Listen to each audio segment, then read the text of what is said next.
Əgər Rus işğalçıları Ukraynada hücumlarını son bir il yarımda olduğu tempdə daha bir il davam etdirsələr, heç bir strateji nəticə əldə etmədən Ukrayna silahlı qüvvələrinin müdafiəsinə qarşı özlərini məhv edəcəklər. Düşmən müəyyən ərazilər ələ keçirəcək, lakin bunu nəhəng itkilər hesabına əldə edəcək. Bu barədə hərbi analitik və New Geopolitics Research Network platformasının direktoru Mikhail Samus telegrafa müsahibəsində danışıb. O izah edib ki, Rusiya silahlı qüvvələrinin hücum əməliyyatı 2023-cü ilin oktyabrından başlayaraq 2024-cü il boyunca davam edib və 2025-ci ilə qədər uzanır. Əslində Rusiya hələ də eyni əməliyyatı davam etdirir və məqsədi dəyişməyib. Bütün Donbasın işğalı, habelə Zaporojye və Xerson vilayətlərinin maksimum işğalı və mümkün olduqda Dnepropetrovsk vilayətinə qədər irəliləmək. Eyni zamanda işğalın Xarkov vilayətinə genişləndirilməsi də mümkündür. Yəni ABŞ, Ukrayna və Avropa ilə danışıqlarda daha güclü mövqelərə sahib olmaq üçün maksimum ərazi qazancları. Bəs bugünə olan nəticələrə baxsaq nə görürük? Bu əməliyyat heç bir operativ uğur əldə etməyib, deyə hərbi ekspert bildirib. O, 2023-cü ilin oktyabrından bəri Rusiya itkilərinin statistikası ilə ərazi qazancını müqayisə edib. Onun fikrincə, bu yalnız taktiki səviyyədədir. Təbii ki, demək olar ki, Rusiya Pokrovsk istiqamətində irəliləyib və müəyyən ərazi nailiyyətləri əldə edib. Lakin bu operativ səviyyə belə deyil. Rusiya üçün uzun müddətli intensiv çoxqanlı əməliyyatların nəticəsi olaraq Ukrayna cəbhəsini yara bilməyiblər, deyə analitik vurğulayıb. O, Rusların Xarkov vilayətinə əməliyyatı genişləndirmək və Volçansk istiqamətində irəliləmək cəhdləri fonunda yaşadıkları isterikanı da xatırladıb. Qərb mətbuatı Xarkovun ələ keçirilməsindən yazırdı. Biz isə bu proseslərin necə baş verdiyini bilirik. Rusiya güya daxili məlumat kimi informasiya sızdırır. Güya Rusiya Federasiyası Xarkovu almaq, bütün istiqamətlərdə irəliləmək, Pokrovsk şəhərini tutmaq istəyir. Pokrovsk güya ötən ilin iyununda ələ keçirilib, cəbhə isə ötən ilin aprelindən bəri mütəmadi dağılır.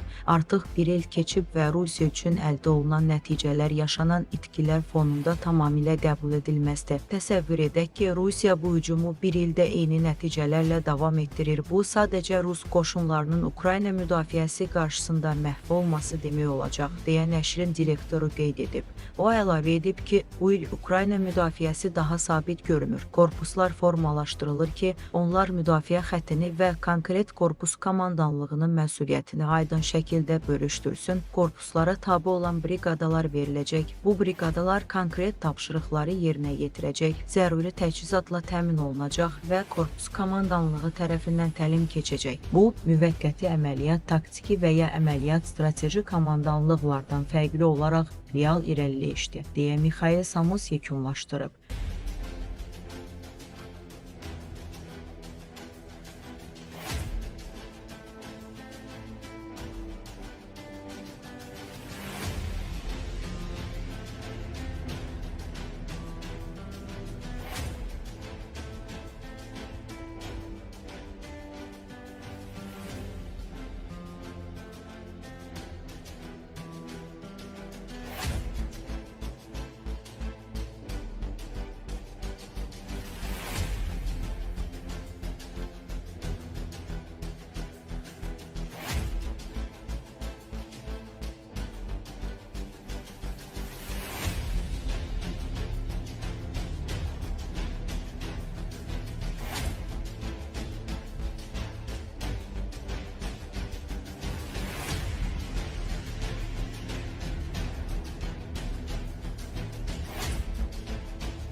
Ukrayna hələ də Sovet təyyarələrindən tam istifadə edir, lakin eyni zamanda onları müasir müharibəyə inteqrasiya edir. Aviasiya eksperti Anatoliy Xravchenski Obozevatelə bu sayədə qarşılaşdıqları çətinliklər barədə danışıb. Biz hələ də Su-24, Su-27, MiG-29, yəni soyuq müharibə dövrünün aviasiyası ilə vuruşuruq. Lakin yox olmayan, əksinə müharibəyə çevrilən mühəndislik məktəbi sayəsində bu veteranlar müasir silahlar üçün platformaya çevrildilər, o qeyd edib. Beləliklə, Ukraynanın Su-24, Su-27, MiG-29 təyyarələri cəbhə boyu Rusiya mövqelərini darmadağın edir və Ruslar bunu görür. Ekspert izah edib ki, Su-24 məsələn Britaniyanın Storm Shadow və Fransanın Scalp qanadlı raketlərinə uyğunlaşdırılıb ki, bu da düşmənin məhv edilmə dərinliyini dəyişib. Onun sözlərinə görə MiG-29 və Su-27 Amerika yüksək dəqiqlikli Jitomer hava bombalarını daşımaq imkanı əldə edib və bu artıq təkcə səmanın müdafiəsi deyil,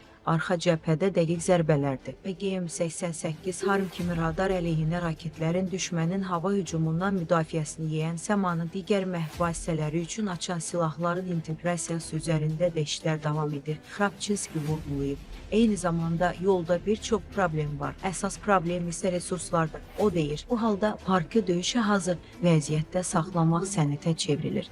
Sovet texnikası pis deyil. Məhdud sayda mühərrikləriniz, ehtiyat hissələriniz və hətta ona xidmət göstərə bilən daha az zavodunuz olduqda donanmanı döyüşə hazır vəziyyətdə saxlamaq sənətə çevrilir. Çox az adam başa düşür ki, bəzən bir uçuş mühəndislər üçün bütöv bir anbar dolu ehtiyat hissələri ilə yarım günlük iş deməkdir. Analitik vurğulayıb ki, SSR-nin irsindən istifadə edərək Ukrayna ona nostalji duymaq deyil. Onu müasir müharibəyə inteqrasiya etməyi öyrənir və bu bəlkə də ən çətindir köhnəni qaydasında saxlamaqla yanaşı tədricən yenisinə keçmək. O həmçinin Ukraynanın səmada paritetə nə qədər yaxın olduğunu izah edərək vurğulayıb ki, paritet məqsəd deyil, üstünlüyün başladığı minimumdur. Səmada paritet təkcə qırıcıların sayı deyil, o vasitələrin bütöv bir ansamblıdır. Aviasiya hava hücumundan müdafiə, elektron müharibə sistemləri, radar və hətta dərinlikdəki hədəfləri məhv edən kamikaze dronlar, bəli, F-16'ları isə AB-340 kimi erkən xəbərdarlıq təyyarələrini əldə etmək, müasir hava bombalarını və raketlərini inteqrasiya etmək, bütün bunlar bizə əhəmiyyətli bir təkan verəcək, ekspert deyir. Lakin həqiqi paritet, onun sözlərinə görə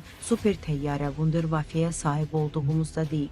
Hava məkanını hər bir elementin öz məsuliyyət sahəsini əhatə etdiyi bir sistem kimi gördüyünüzdə yaranır. Hava hücumundan müdafiə cəbhəni və şəhərləri əhatə edir. Aviasiya hədəflər üzərində işləyir və elektron müharibə düşməni bloklayır. Paritet bir vəziyyət deyil, bir prosesdir. Biz ona sadəcə yaxınlaşmarıq, sahib olduğumuz təhlükəsizlik şəraitində hər gün onun uğrunda mübarizə aparırıq. Ukrayna yeni bir müharibə modeli formalaşdırır və paritet məqsəd deyil, üstünlüyün başladığı minimumdur, Xrapçinski vurğulayıb.